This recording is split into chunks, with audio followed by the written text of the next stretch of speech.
Hello everyone. ఈ వీడియోలో మనం ఒక ఇంపార్టెంట్ టాపిక్ ఫాస్ట్ ఏపీఐ కోసం తెలుసుకుందాం. సో ఫాస్ట్ ఏపీఐ అనేది ఒక పైథాన్ వెబ్ ఫ్రేమ్వర్క్. సో ఈ ఫాస్ట్ ఏపీఐ అనేది మనకి రియల్ వరల్డ్ అప్లికేషన్స్ లో చాలానే యూజ్ చేస్తాం. ఫర్ ఎగ్జాంపుల్, మనం ఇప్పుడు లాగిన్ చేద్దాం అనుకుంటున్నాం ఏదైనా ఒక మొబైల్ యాప్. లాగిన్ చేయాలనుకున్నప్పుడు యూజర్ నేమ్ పాస్వర్డ్ అనేది ప్రొవైడ్ చేస్తాం. సో అది మనకి కరెక్ట్ క్రెడెన్షియల్స్ అయినప్పుడు ఏమవుతుంది, అది వ్యాలిడేట్ చేసుకొని మనకి నెక్స్ట్ పేజ్ కి తీసుకెళ్తుంది అండ్ మనకి రిటర్న్ మెసేజ్ అనేది లాగిన్ సక్సెస్ఫుల్ అనేది చూపిస్తుంది.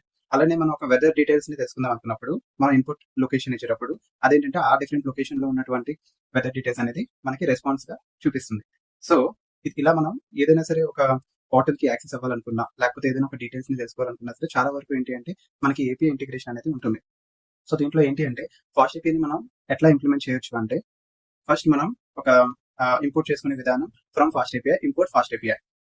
తర్వాత మనం ఒక ఆబ్జెక్ట్ కి క్రియేట్ చేసుకుంటాం app equal to FastAPI అని. So with the help of that object ఏంటి అంటే మనం మల్టిపుల్ ఎండ్ పాయింట్స్ అనేది క్రియేట్ చేసుకుంటాం. సో ఇక్కడ ఎండ్ పాయింట్స్ అంటే ఏంటి అంటే, మనం ఫర్ ఎగ్జాంపుల్ ఒక లాగిన్ క్రెడెన్షియల్స్ వ్యాలిడేషన్ చూసుకున్నట్లయితే దానికి ఒక ఎండ్ పాయింట్ క్రియేట్ చేసుకోవచ్చు. అలానే మనం వెదర్ డీటెయిల్స్ కి ఎండ్ పాయింట్ క్రియేట్ చేయాలనుకున్నప్పుడు ఆ వెదర్ డీటెయిల్స్ కి మనం ఎండ్ పాయింట్ అనేది క్రియేట్ చేసుకోవచ్చు. So like app dot get అని. సో అలా ఏదైతే ఆబ్జెక్ట్ మనం ఇనిషియలైజ్ చేసుకున్నామో ఆ ఆబ్జెక్ట్ తోని మనం మల్టిపుల్ ఎండ్ పాయింట్స్ అనేవి క్రియేట్ చేసుకోవచ్చు.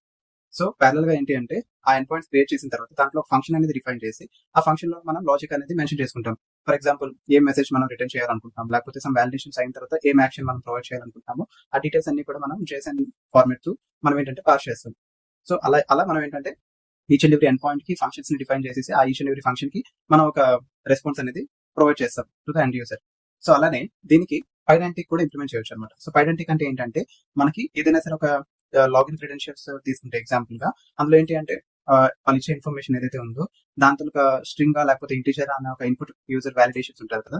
సో అదేంటంటే అది వ్యాలిడేట్ చేస్తుంది ఇన్పుట్ పారామీటర్స్, ఆటో వ్యాలిడేషన్ అనేది ఎనేబుల్ అవుతుంది. సో ఇలా మనం పారామీటర్స్, ఫర్ ఎగ్జాంపుల్ ఏజ్ ఉంది, ఏజ్ దగ్గర మనం హర్ష అని నేమ్ ఇచ్చామనుకోండి, అప్పుడు ఏంటంటే స్ట్రింగ్ అనేది అలౌ చేయదు.